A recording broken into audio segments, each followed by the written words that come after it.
ये दुष्प्रचार करते हैं कि एमएसपी गारंटी कानून बन गया तो 17 लाख करोड़ रुपए का खर्चा आ जाएगा और इतना पैसा तो हमारे बजट में नहीं है, बजट डूब जाएगा, पता नहीं क्या क्या दुष्प्रचार करे जाते हैं। कई फसलों की हमने स्टडी करी है, हमारी पूरी टीम ने स्टडी करी है, दिन रात मेहनत करके स्टडी करी है। हम एक सिर्फ बीज का, गेहूं का आपको पूरा कंप्लीट एग्जाम्पल दे देते हैं, दो छोटे छोटे एग्जाम्पल देंगे।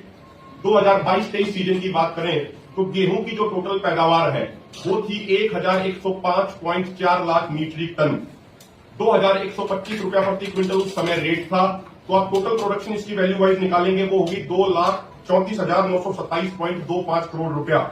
जो एफसीआई ने उस सीजन में गेहूं प्रोक्यूर किया वो था 262 लाख मीट्रिक टन और उसकी वैल्यू होगी 55,675 करोड़ रुपया।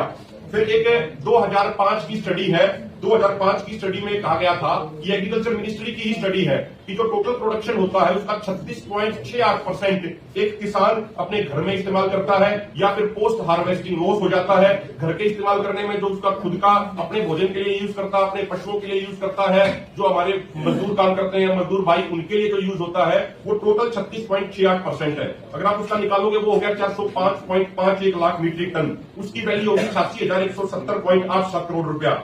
आगे आ जाता है जो एफसीआई के अलावा और जो एजेंसियां, कोई स्टेट की एजेंसी हो या कोई सेंट्रल की एजेंसी जो अनाज खरीदती है वो है टोटल प्रोडक्शन का 9.42%। उसकी आप वो वॉल्यूम निकालेंगे वो होगी 104.14 लाख मीट्रिक टन और इसकी वैल्यू होगी 22,390.01 करोड़ रुपया।